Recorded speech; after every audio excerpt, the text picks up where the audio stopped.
Cassette 1, Side 2. Practice Test 2. You will hear a number of different recordings, and you will have to answer questions on what you hear. There will be time for you to read the instructions and questions, and you will have a chance to check your work. All the recordings will be played once only. The test is in 4 sections. Write all your answers in the listening question booklet. At the end of the test, you will be given 10 minutes to transfer your answers to an answer sheet. Now turn to section 1 of your question booklet.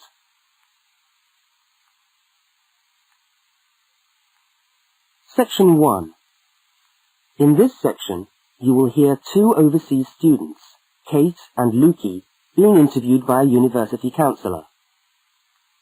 First look at questions 1 to 5.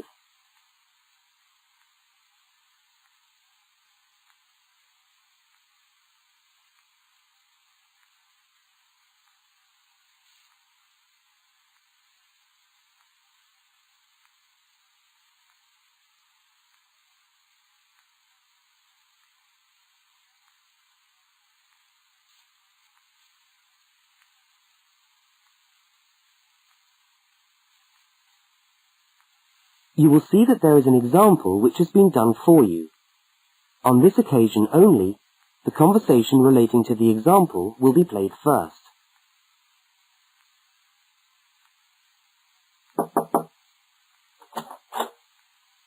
Hi there, Kate. Come on in. How are you today? Fine, thanks. Hi, Lukey. How's things? Okay. Well, as I explained on the phone, I'm a counsellor here at the Student Services section of the university. And I'm interviewing overseas students to help me draw up a guide for new students. So I'd be grateful if you could tell me a little about your time since you've been here in Cambridge. Right. Now, Kate, let's start with you. Okay. This is your 2nd semester, isn't it? Could you tell us something about your first impressions of the town when you arrived? Yeah. Well, first of all, I was struck by how quiet it is here in the evening. Kate's first impression of the town is that it is quiet in the evening, so quiet is the answer. Now we shall begin. You should answer the questions as you listen, because you will not hear the recording a second time. Now listen to the first interview with Kate and complete the notes by filling in the numbered spaces 1 to 5.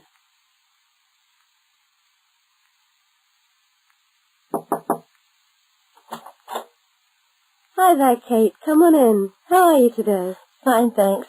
Hi, Lukey. How's things? Okay. Well, as I explained on the phone, I'm a counsellor here at the Student Services section of the university. And I'm interviewing overseas students to help me draw up a guide for new students.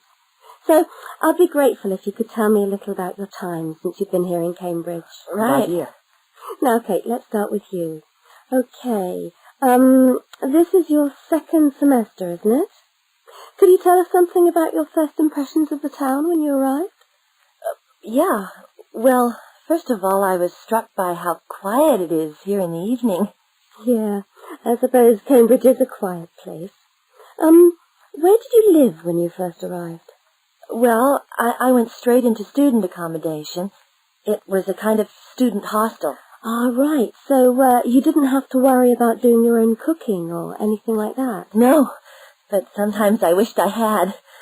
The food at the hostel was awful. Oh, dear. But how were the other students? To be honest, I haven't managed to make many friends, even though the place is full. People seem to keep to themselves. They're not really very friendly. Oh, I'm sorry to hear that. Well, what about the actual course? You're studying, I'm doing a master's by coursework in environmental studies. Oh, right. And how are you finding that? Yeah, well, it's been pretty good, really. I've enjoyed the course, but I feel there hasn't been enough contact with the lecturers. Oh. They all seem to be incredibly busy. The only chance I've really had to talk to them was on the field trip. Well, that's no good. Mm-mm. Could anything be done to improve the course, in your opinion? Well, I think it would be helpful to have meetings with lecturers on the course. say once a fortnight, something like that. Regular meetings. Yes, that could certainly help. Now, Kate, we'll come back to you in a minute, but I'd just like to ask Lukey some questions. Before they continue the interview, look at questions 6 to 10.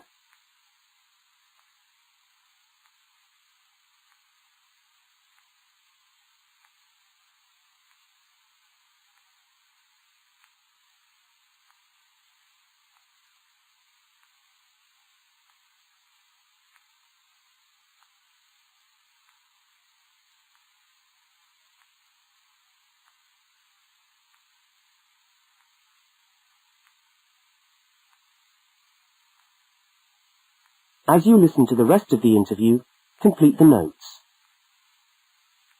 Lukey, where are you from? I am from Indonesia. And how did you find Cambridge when you first arrived? Well, I like it here. I think the city is very beautiful. What about your accommodation? Was that okay? Yes, okay. At first, I stayed with a family for 3 months. They were very kind to me, but they had 3 young children and I found it difficult to study. Right, I see. So after 3 months, I moved out, and now I live with 2 other students in a student house. It's much cheaper and we like it there. Good. And, what about your studies? What are you studying? I'm doing a Bachelor of Computing. Computing, I see. Apart from the language difficulties, if you can separate them, how have you found the course? Okay, but... Yes, go on.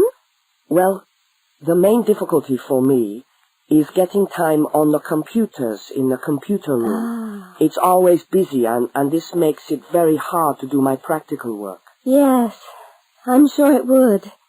Can you reserve time in the computer room? No, you can't. But it would certainly help if we could reserve computer time. Yes, I'll look into that and see if something can't be done to improve things over there. Now, let's go back to Kate. That is the end of section 1. You now have half a minute to check your answers.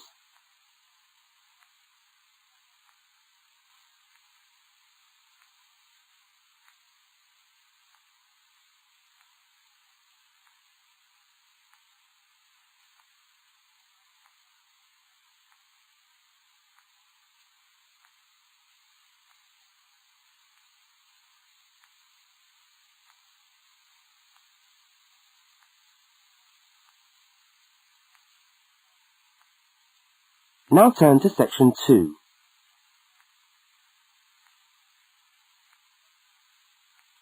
Section 2.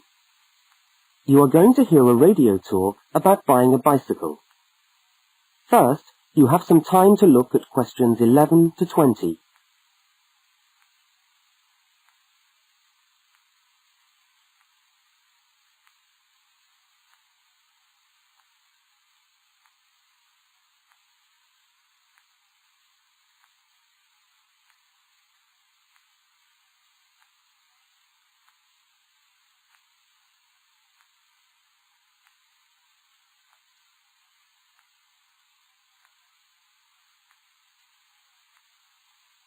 Now listen to the first part of the talk and complete the notes by filling in the numbered spaces 11 to 20.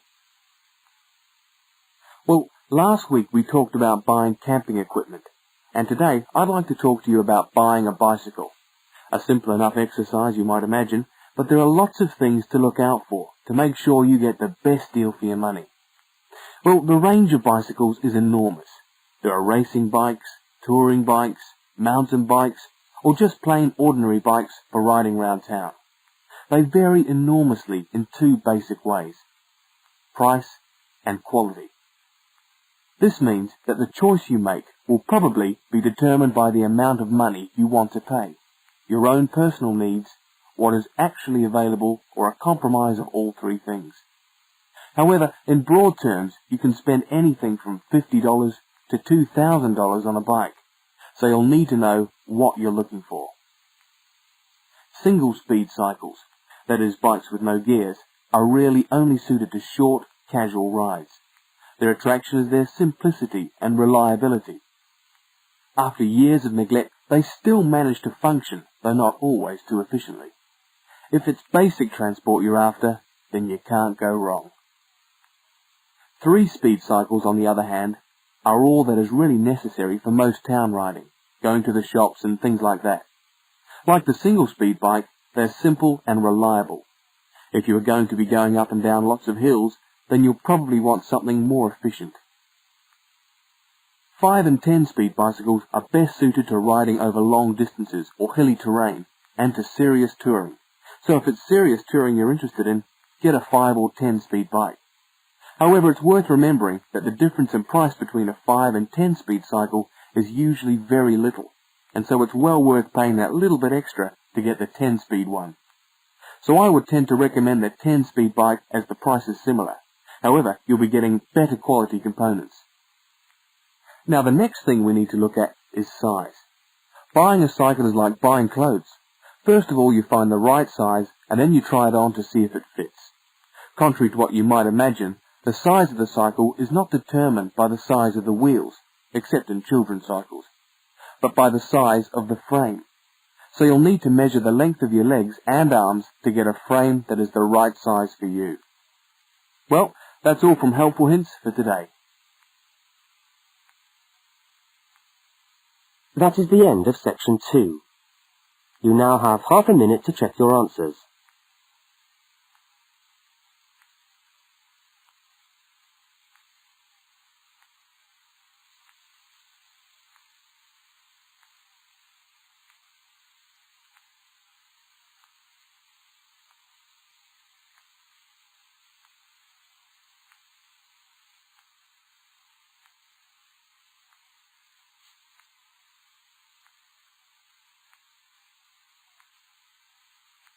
Now turn to section 3.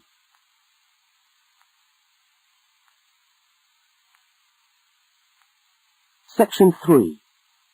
In this section, you will hear a conversation between 2 students, Fiona and Martin, talking about a tutorial topic.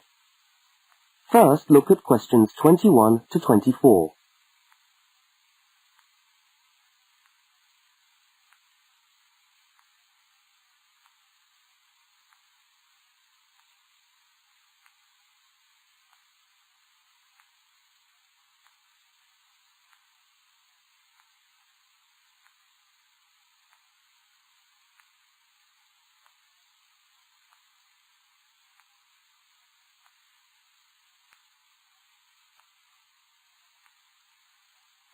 Now listen and answer questions 21 to 24. Hi there, Martin. How are you going with your Australian Studies tutorial paper? Oh, good. I finished it, actually. Lucky you. What did you do it on? I'm still trying to find an interesting topic. Well, after some consideration, I decided to look at the history of banana growing in Australia. Banana growing? Yeah, banana growing. Fascinating, I'm sure. Well, it's not as boring as you'd think. And I wanted to tie it into the work I've been doing on primary industries and the economy. Anyway, I bet there are a few things you didn't know about bananas. Such as? Such as the fact that bananas were among the first plants ever to be domesticated. Oh, really? Yeah, they're an extremely nourishing food. I suppose you're going to tell me the whole history of banana growing now, aren't you? Well, it'll be a good practice run for my tutorial next week. I'll do the same for you sometime. Okay, fire away. So where were these bananas first domesticated? According to my research, the Cavendish banana, which is a type of banana, and the first type to be cultivated here, actually originated in China, but they had a fairly roundabout route before they got to Australia. You mean they didn't go straight from China to Australia? No, they didn't. It seems that in 1826, bananas were taken from South China to England. I suppose they'd have made a welcome addition to the English diet. Yes, I'm sure. Well, apparently there was an English duke who was particularly fond of bananas, and he used to cultivate them in his hothouse, which is where you have to grow them in England, of course, because of the cool climate. And they became quite popular in the UK. So he was the one responsible for cultivating the Cavendish banana, which was then introduced into Australia. I see, and we've been growing them ever since. Yeah. Now look at questions 25 to 32.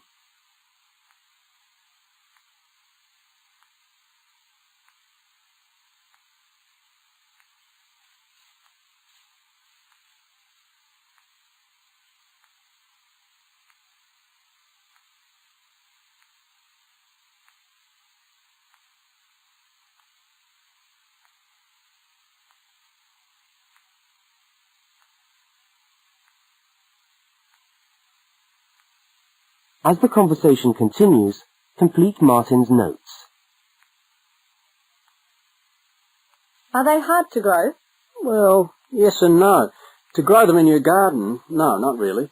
But to grow them commercially, you need to know what you're doing. You see, you only get one bunch of bananas per tree, and it can take up to 3 years for a tree to bear fruit if you don't do anything special to it. But this period is greatly reduced with modern growing methods, particularly in plantations where you have perfect tropical conditions. Right. So what are you looking at? 1 year? 2 years? No, around 15 months in good conditions for a tree to produce a bunch of bananas. And once you've got your bunch, you cut the bunch and the plant down. So how do the trees reproduce then? Well, bananas are normally grown from suckers, which spring up around the parent plant, usually just above the plant. They tend to like to grow uphill, or at least that's the common wisdom. So that's why banana plantations are usually on hillsides, is it? Yeah, they grow best like that. That's interesting. If you plant them in rich soil and give them plenty of water at the beginning of summer, then they should be well advanced by the beginning of winter, when growth virtually stops. But in a country like England, they're hard to grow. Although you can grow them in a hothouse. But in Australia, it's not difficult. No, though even here, the growers put plastic bags around the bunches to protect them and keep them warm. If you go up to the banana growing districts, you'll see all these banana trees with plastic bags on them. But how do they stop the bananas going bad before they reach the shops? Well, the banana bunches are picked well before the fruit's ripe. Once you cut the bunch, the bananas stop growing, but they do continue to ripen. The interesting thing is that once one banana ripens, it gives off a gas which then helps all the others to ripen. So they pretty much all ripen within a few hours of each other. Amazing. So do we export lots of bananas overseas to Europe and Asia, for instance? Well, oddly enough, no. I believe New Zealand takes a small proportion of the crop, but otherwise, well, they're mostly grown for the domestic market, which is surprising when you think about it, because we grow an enormous number of bananas each year. Yes, well, thank you for all that information. I'm sure the tutorial paper will go really well. You certainly seem to have done your research on the subject. Let's hope so. That is the end of section 3. You now have half a minute to check your answers.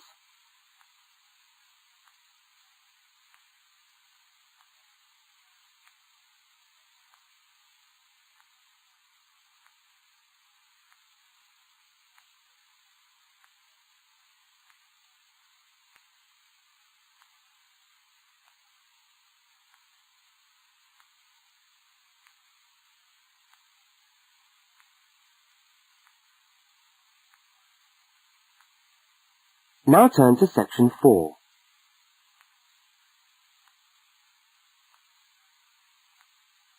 Section 4. You are going to hear part of a public lecture for new students. First, look at questions 33 to 35.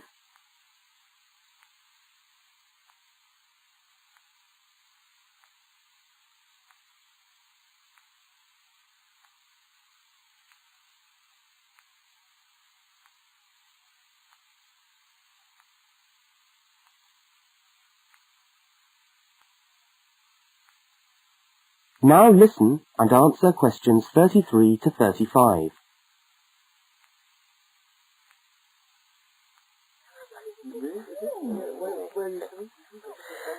Good morning everyone, and welcome to our regular lecture on health issues. This series of lectures is organised by the Students' Union and is part of the Union's attempt to help you, the students of this university, to stay healthy while coping with study and social life at the same time. So, it's a great pleasure for me to welcome back Ms. Diane Greenbaum, who is a professional dietitian and who has been kind enough to give up her time in what I know is a very hectic schedule to come along and talk to us today. Thank you. Thank you very much, John. May I say it's a pleasure to be back. Now, stresses at university, being away from home and having to look after yourselves, learning your way around the campus, all contribute to making it quite hard sometimes to ensure that your diet is adequate. So, today, I'm going to talk about ways of making sure that you eat well, while at the same time staying within your budget.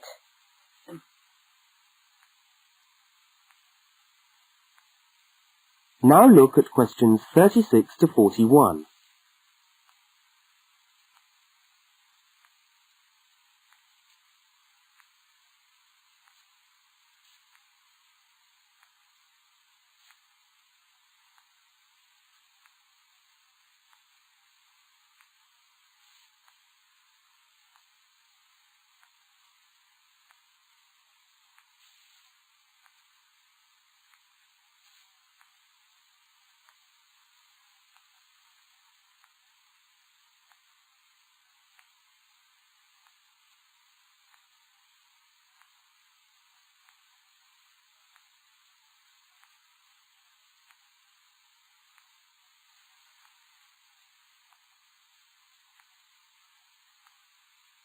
As you listen to the second part of the lecture, complete the notes and diagram in the spaces provided. If you have a well-balanced diet, then you should be getting all the vitamins that you need for normal daily living. However, sometimes we think we're eating the right foods, but the vitamins are escaping, perhaps as a result of cooking, and anyway, we're not getting the full benefit of them.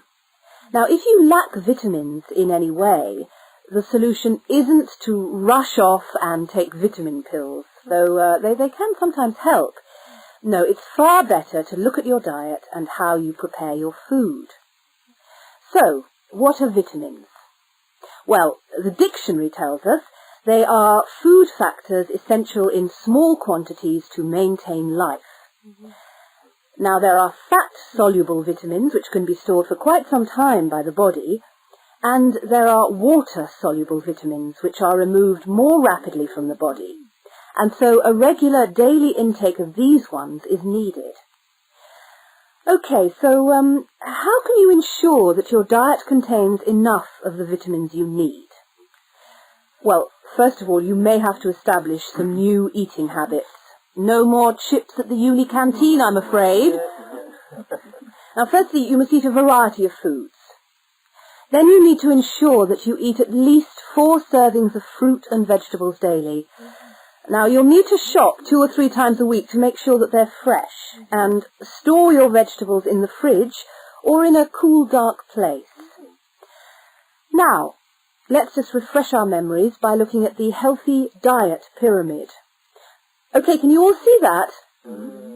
Good. Well, now, as you see, we've got 3 levels to our pyramid. At the top, in the smallest area, are the things which we should really be trying to avoid as much as possible. Things like, yes, sugar, salt, butter, all that sort of thing.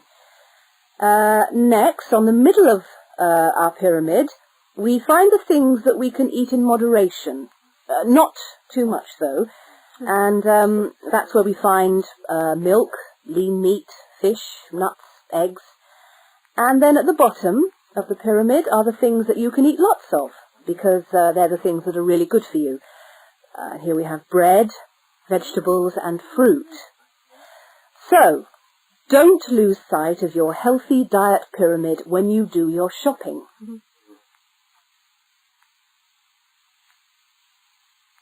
That is the end of section 4. You now have half a minute to check your answers.